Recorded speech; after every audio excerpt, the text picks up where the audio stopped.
Selamat datang di podcast Pendidikan Al-Karim, the best education for the best generation. Bismillahirrahmanirrahim. Assalamualaikum warahmatullahi wabarakatuh.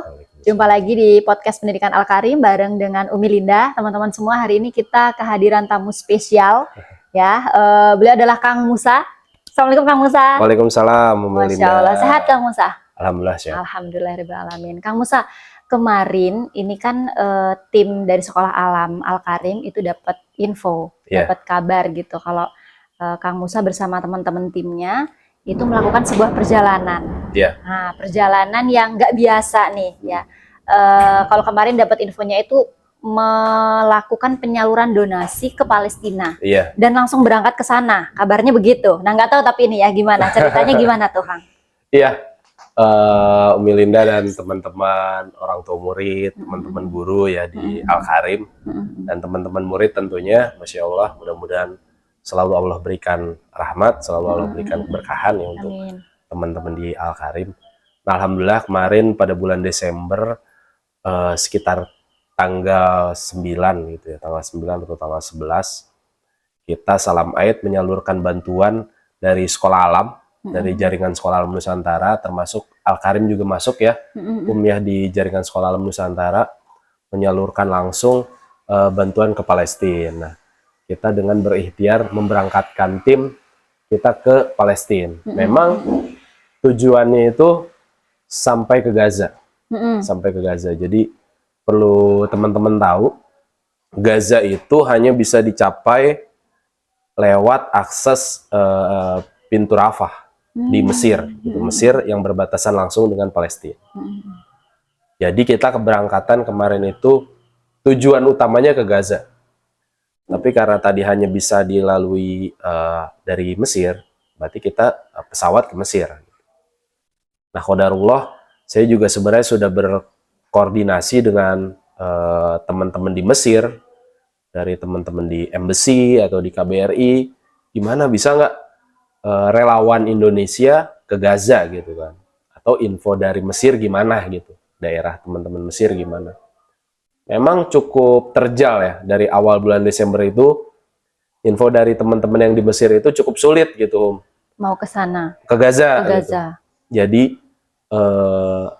bisa dibilang mustahil hari ini kita bisa masuk ke Gaza gitu. Bahkan dari sebelum perang itu juga sulit gitu. Dari sebelum 7 Oktober, Gaza itu daerah yang memang sulit untuk diakses gitu. Jadi ada info, misalkan Gaza itu pintu Rafahnya hanya dibuka setiap hari Rabu atau hari Jumat gitu ya. Ketika kita bisa masuk, belum tentu kita bisa keluar dengan selamat atau dengan jadwal yang kita inginkan. Misalkan kalau misalkan paspor itu kan atau visa ya, itu kan 2 minggu atau sebulan atau berapa hari. Nah, bisa jadi kita baru keluar Gaza 6 bulan. Gitu. Itu sebelum perang ya, sebelum 7 Oktober. Bisa juga ada yang ceritanya, saya dapat cerita 1 tahun baru keluar dari Gaza. Karena rumitnya urusan administratif di sana karena memang daerah konflik. Betul. Nah, ditambah perang. Tanggal 7 Oktober itu kan berkecamuk ya. Dan paling parah semenjak peristiwa Nakba atau peristiwa pertama kali pendudukan Israel di Palestina. Tahun 1947 atau 48. Nah, ini yang emang perlu teman-teman tahu. Jadi pas saya sebelum berangkat gitu, akhir November, awal Desember, saya terus cari teman-teman, cari referensi, cari info, bisa nggak nih tembus ke Gaza, bisa nggak nih tembus. Karena niat kita mau masuk ke Gaza, menyalurkan bantuan.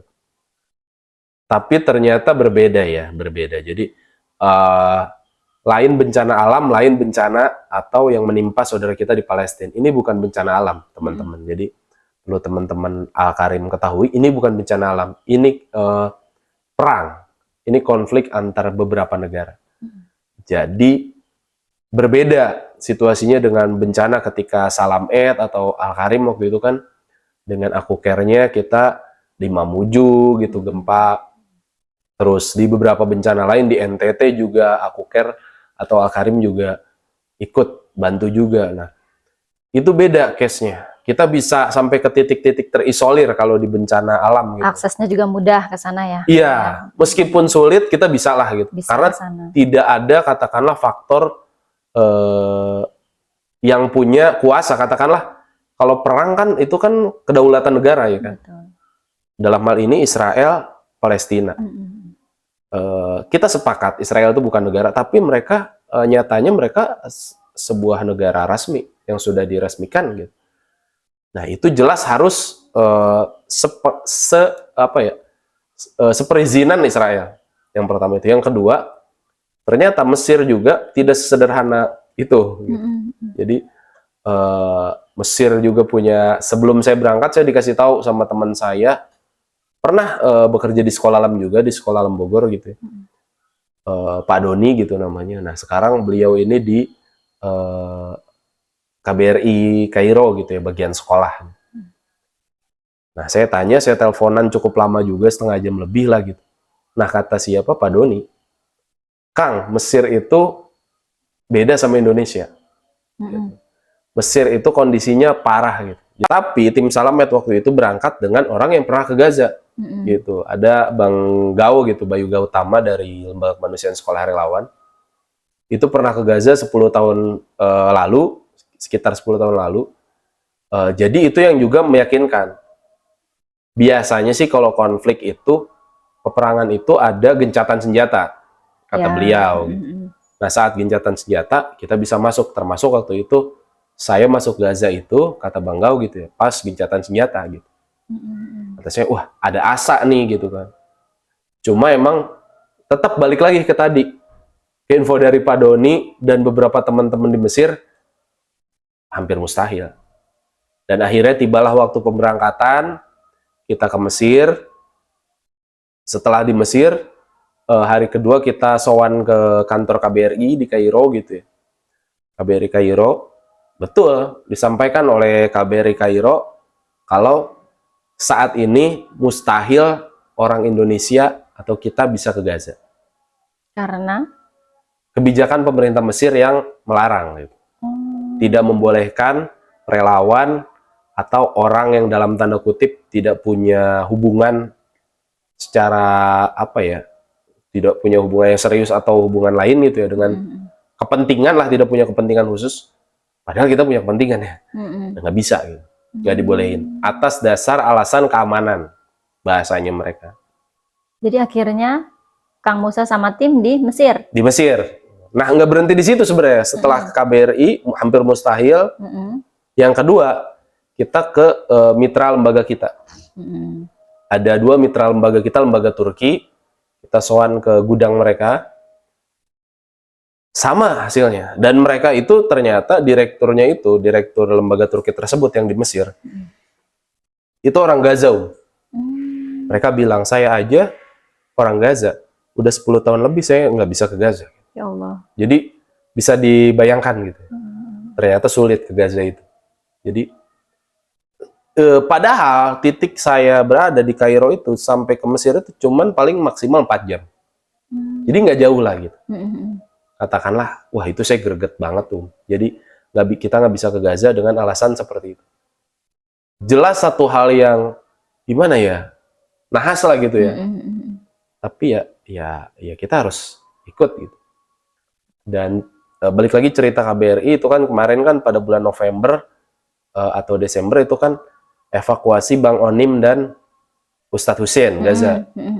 Nah diinfo sama KBRI itu aja kita bisa jemput.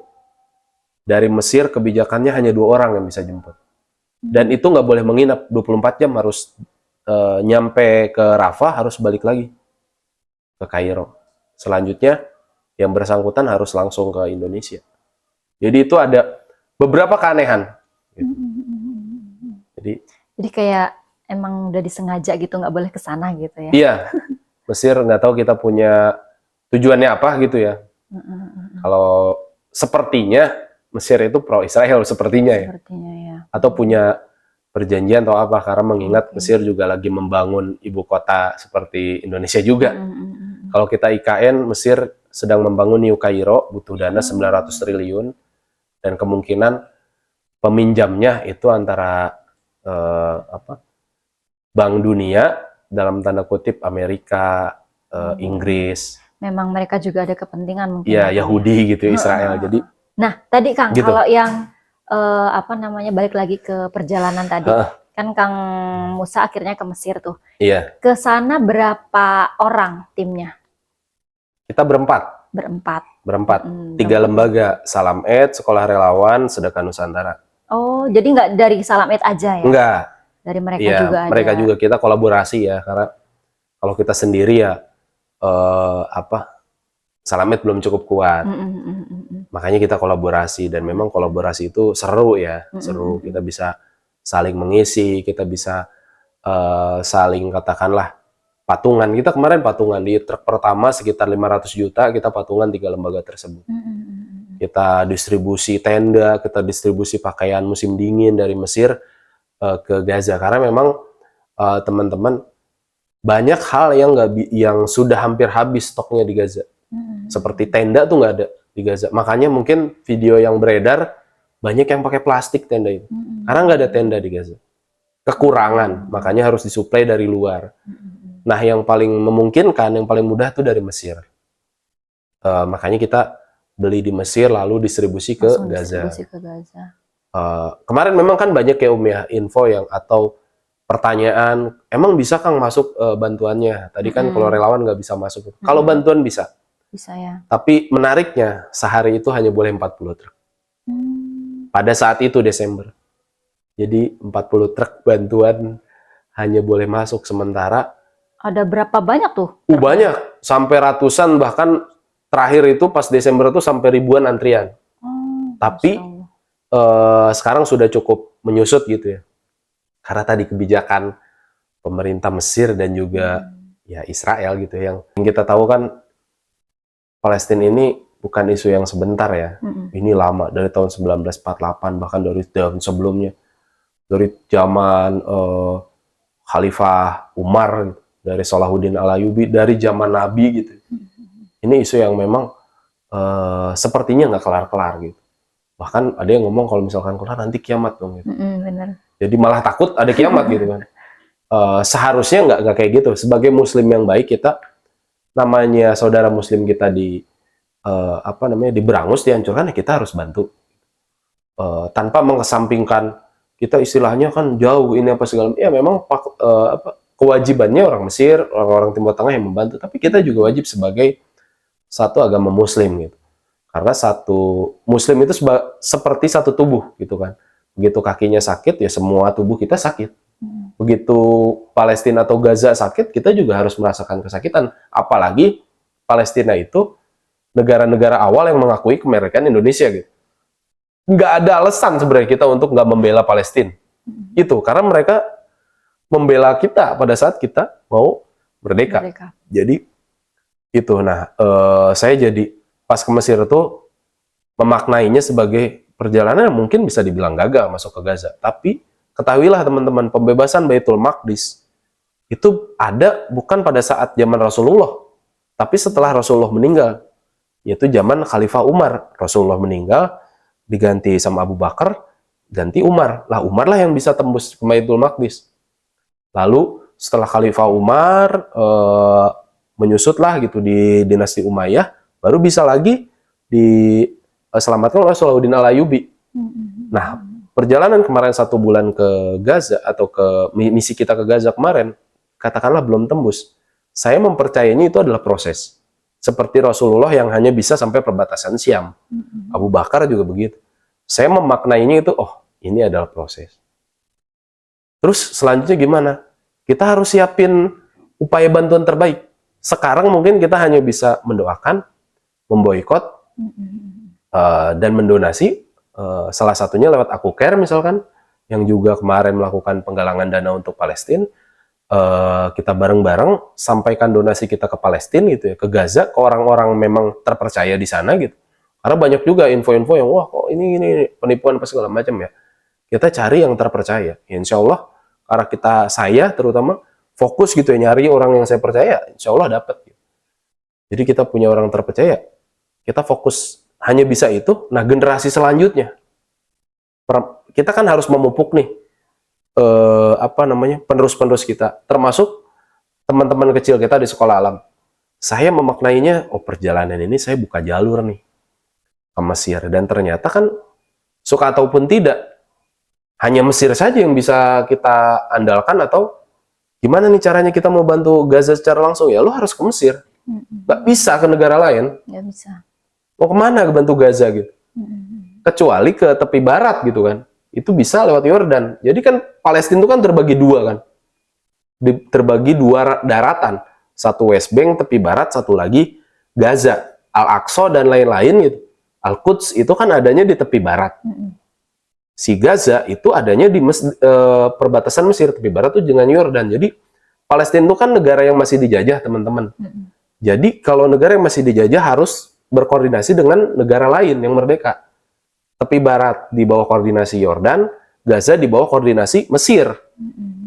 Nah, nahasnya teman-teman, saudara kita yang di Gaza itu mayoritas belum pernah ke Al-Aqsa. Gitu. Belum pernah ke Al-Aqsa.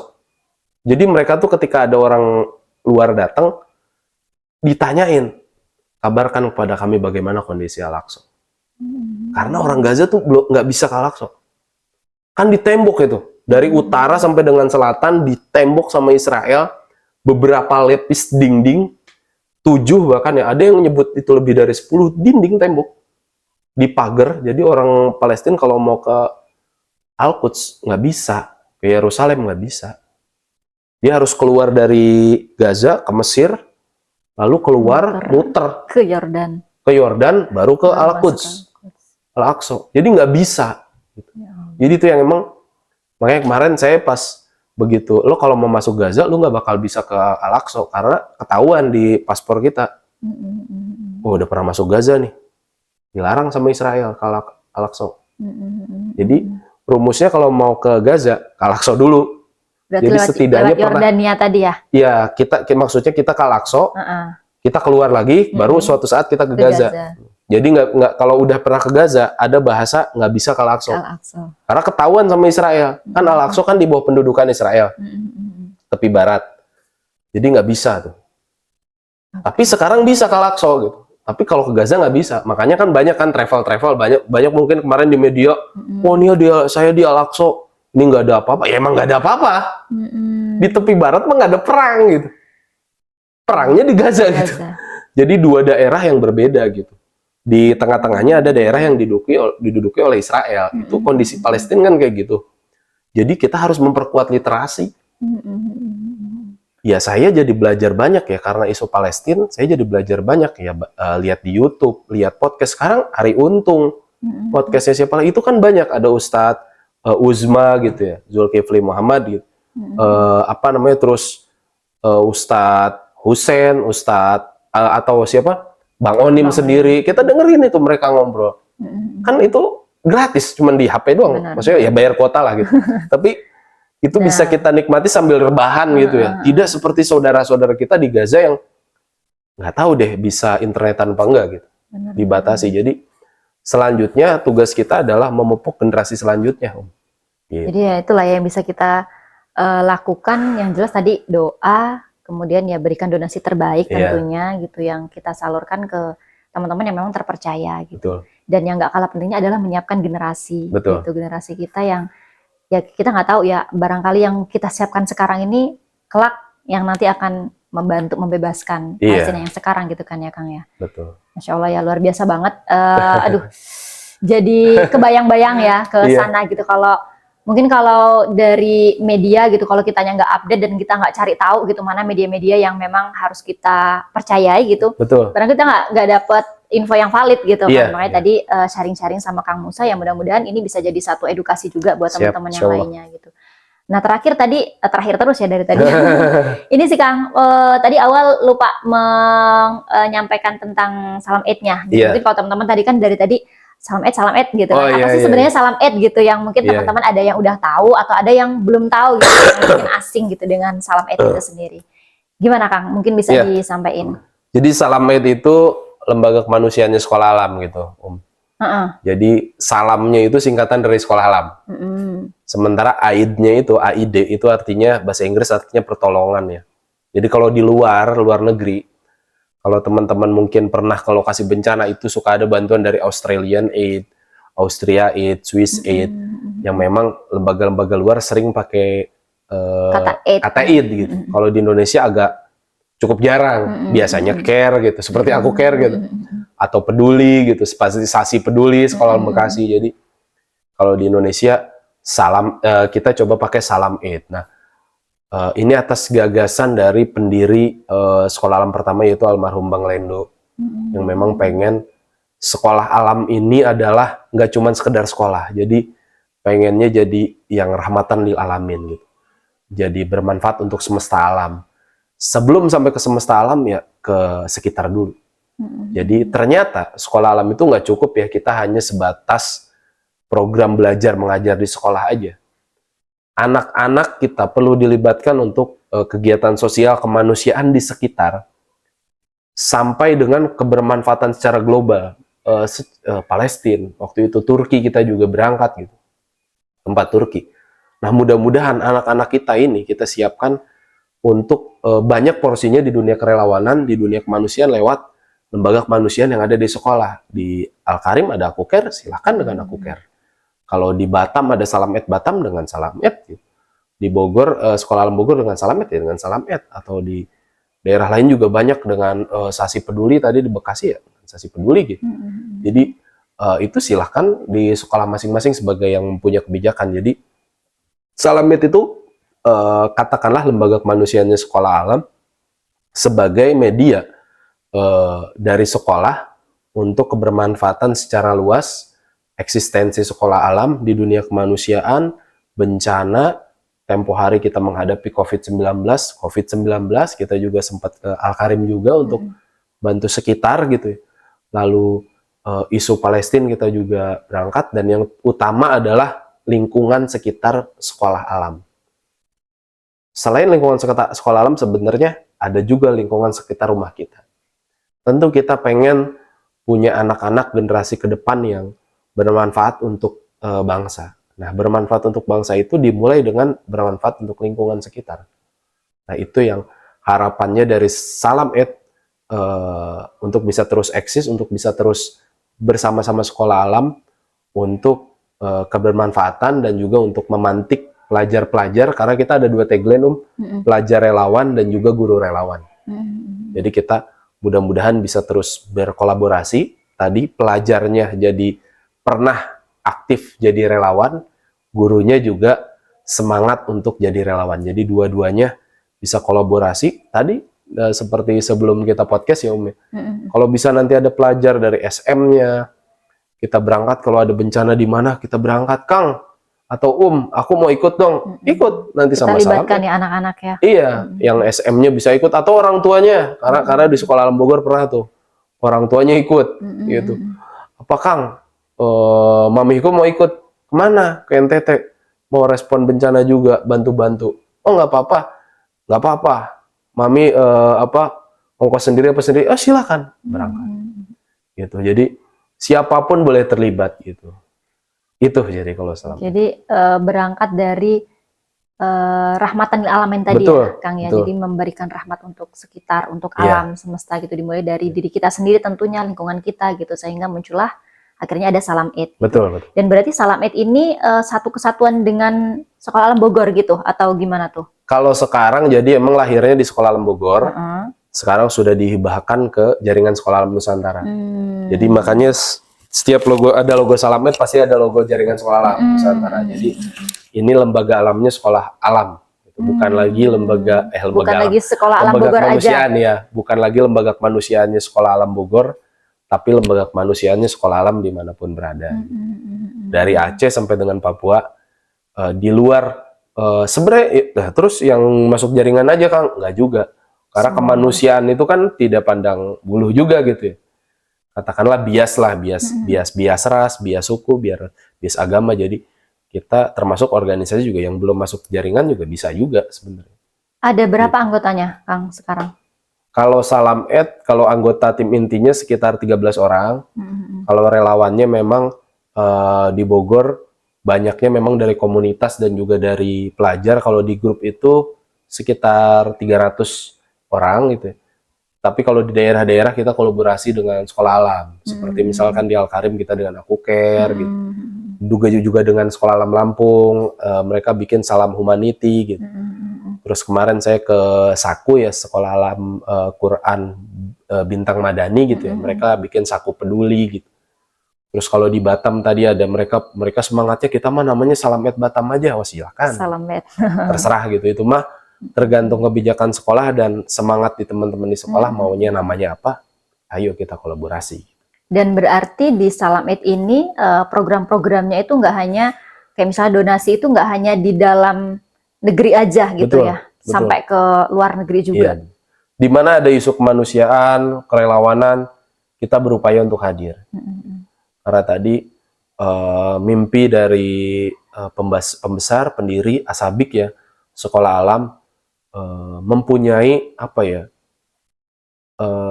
namanya? Satu ruang. Ya, ruang atau legacy atau apa warisan lah.